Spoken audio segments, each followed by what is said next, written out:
हिरण्यकश्यप के वंशज निकुंभ के दो पुत्र हुए, सुंद और उपसुंद। ये दोनों अत्यंत शक्तिशाली राक्षस थे। दोनों भाइयों में इतना प्रेम था कि उन्हें दो शरीर और एक आत्मा कहा जाता था। दोनों के स्वभाव, रुचियां और विचार समान थे। वे हमेशा साथ रहते, साथ खाते पीते और कभी एक दूसरे के बिना कहीं नहीं जाते थे। दोनों एक दूसरे को संतुष्ट रखने का भी कोशिश करते थे। फिर दोनों भाइयों ने अमर होने की इच्छा से कठोर तपस्या शुरू की। वे विंध्याचल पर्वत पर गए और केवल वायु का सेवन करते हुए साधना करने लगे। उनके शरीर पर मिट्टी जमा हो गई थी। अंत में उन्होंने अपने शरीर का मांस काट काट कर हवन करना शुरू कर दिया। जब उनके शरीर में केवल हड्डियां ही बची तो वे अपने पंजों के बल खड़े होकर दोनों हाथ ऊपर उठाकर तपस्या करने लगे। उनकी कठोर तपस्या से विंध्याचल भी प्रसन्न हो गया। तपस्या इतनी उग्र थी कि देवताओं ने कई बाधाएं डालने की कोशिश की, लेकिन कोई भी प्रलोभन, भय या छल उनकी तपस्या को रोक ना सका। अंत में ब्रह्मा जी उनकी तपस्या से प्रसन्न होकर उनके सामने प्रकट हुए। ब्रह्मा जी ने उन्हें वरदान मांगने को कहा। उन्होंने कहा, हे ब्रह्मदेव, हमें मायावी शक्तियाँ प्राप्त हों, हम सभी शस्त्रों के ज्ञाता बने और अमर हो जाएं। ब्रह्मा जी ने अमरत्व का वरदान देने से इनकार कर दिया।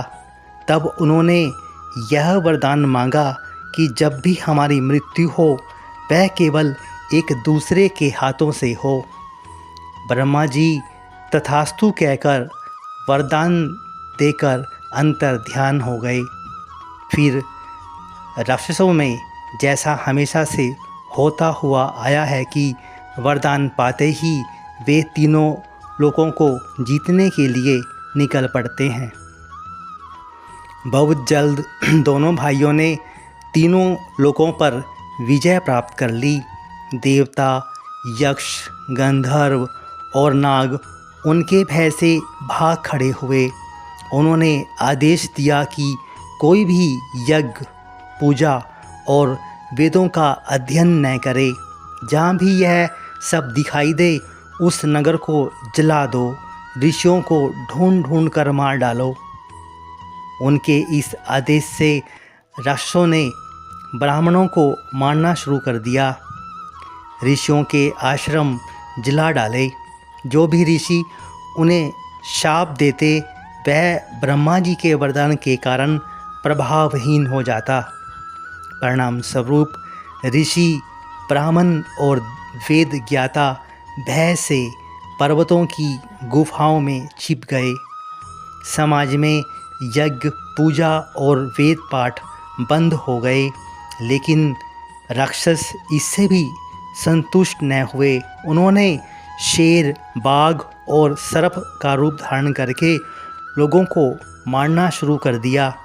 उनके अत्याचारों से तंग आकर देवता और ऋषि ब्रह्मा जी के पास गए।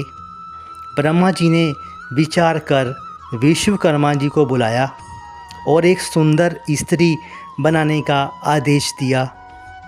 विश्वकर्मा जी ने संसार की सभी सुंदर वस्तुओं के सार से एक स्त्री बनाई। उसका हर अंग बेहद आकर्षक था। सुंदरता में तो ऐसी कि कामदेव भी शर्मा जाए। अपनी भाव भंगिमाओं से तीनों लोगों को घायल करने वाली सुंदरी का नाम ब्रह्मा जी ने तिलोत्तमा रखा। तिलोत्तमा ने ब्रह्मा जी से हाथ जोड़कर पूछा, भगवान, मेरे लिए क्या आज्ञा है। उन्होंने कहा, तुम सुंद और उपसुंद को आपस में लड़ाकर उनका विनाश करो। ब्रह्मांड सुंदरी तिलोत्तमा ब्रह्मा जी का उपदेश पाकर विंध्याचल के उद्यान में पहुंची, जहां सुंद उपसुंद अपने सेवकों के साथ मदिरा पान कर आनंद मना रहे थे। तिलोत्तमा को देखते ही दोनों भाई उसकी ओर आकर्षित हो गए। दोनों ने एक साथ तिलोत्तमा से अपनी पत्नी बनने की प्रार्थना की। तिलोत्तमा मुस्कुराते हुए बोली, पहले तुम दोनों तय करो कि मैं किसकी पत्नी बनूं। तिलोत्तमा के रूप और कामदेव के प्रभाव से दोनों भाइयों का प्रेम खत्म हो गया। मदिरा के नशे में डूबे और काम वासना के अंधे दोनों भाइयों में भयंकर युद्ध छिड़ गया। दोनों ने एक दूसरे पर शस्त्रों का प्रहार किया और दोनों युद्ध में मारे गए। तिलोत्तमा ने ब्रह्मा जी का आदेश पूर्ण किया था, इसलिए ब्रह्मा जी ने उसे स्वर्ग की सर्वश्रेष्ठ अप्सरा बना दिया और देवताओं को पुनः स्वर्ग की प्राप्ति हो गई। तभी तो कहते हैं कि जर, जोरू और ज़मीन मनुष्य के लिए विनाश का कारण